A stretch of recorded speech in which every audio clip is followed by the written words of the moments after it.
अस्सलाम वालेकुम एवरीवन।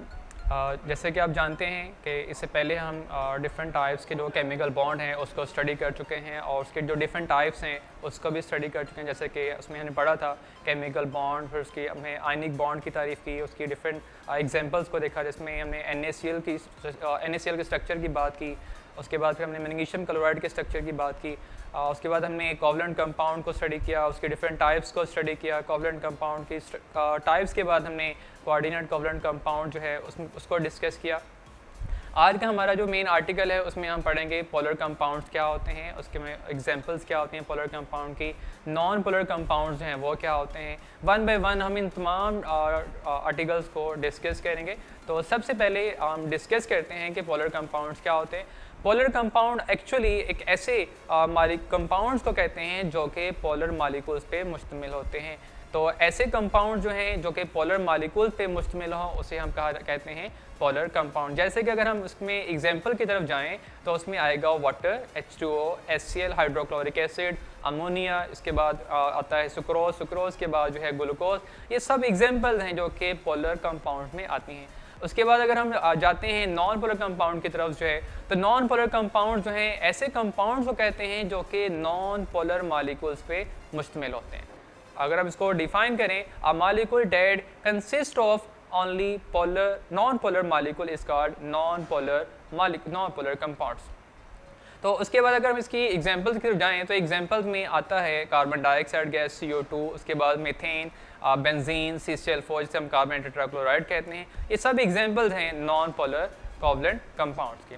तो अब हम फर्दर जो है मूव करते हैं इन कंपाउंड्स की प्रॉपर्टी की तरफ। तो सबसे पहले जैसे हमने डिफाइन किया पोलर कंपाउंड्स हैं, उसके बाद हम डिस्कस करते हैं कि पोलर कंपाउंड्स की प्रॉपर्टी क्या होती है।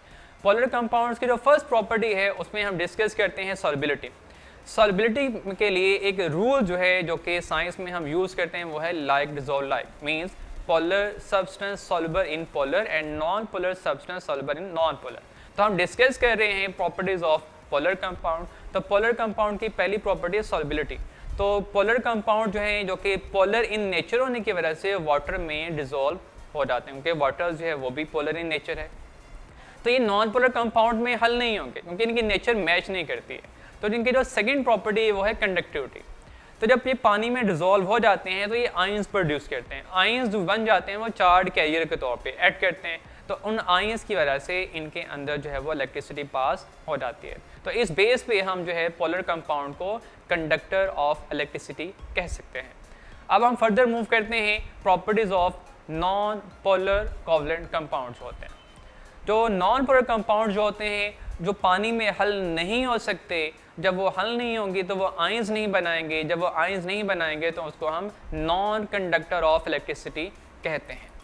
तो दूसरी प्रॉपर्टी जो है वो सॉल्युबिलिटी। जो नॉन पोलर कंपाउंड जो होते हैं कोवलेंट इन नेचर होने की वजह से ये पानी में हल नहीं हो सकते, मतलब ये पोलर कंपाउंड में हल नहीं होंगे, ये हमेशा जो है नॉन पोलर सॉल्वेंट में ही हल होंगे। जैसे कि अगर हम एग्जांपल लें CCl4 जो है कार्बन टेट्राक्लोराइड, ये बेंजीन में ईजिली सॉल्व हो जाता है क्योंकि दोनों ही नॉन पोलर इन नेचर होते हैं। उसके बाद जो हम फर्दर मूव करते हैं properties of coordinate covalent compound की तरफ। कोऑर्डिनेट कोवलेंट कंपाउंड की जो फर्स्ट प्रॉपर्टी है वो है रिजिड कंपाउंड। रिजिड का मतलब है हार्ड कंपाउंड। तो कोऑर्डिनेट कोवलेंट कंपाउंड जो हैं ये हार्ड होते हैं, रिजिड कंपाउंड होते हैं। अगर हम इसकी दूसरी प्रॉपर्टी की तरफ जाएं वो है covalent bond, covalent in nature. तो कोऑर्डिनेट कोवलेंट कंपाउंड जो हैं कोवलेंट इन नेचर होते हैं। तो कोवलेंट इन नेचर होने की वजह से ये वाटर में हल नहीं होंगे, अगर हल हो भी जाते हैं तो बहुत माइनर अमाउंट में हल होते हैं, जिसकी वजह से इतने ज़्यादा आयंस भी नहीं बनेंगे कि वो चार्ज कैरियर के तौर पे एक्ट कर सकें और में करंट पास हो सके। तो ये हमेशा जो है नॉन पोलर सॉल्वेंट जो है उसके अंदर ही हल होंगे।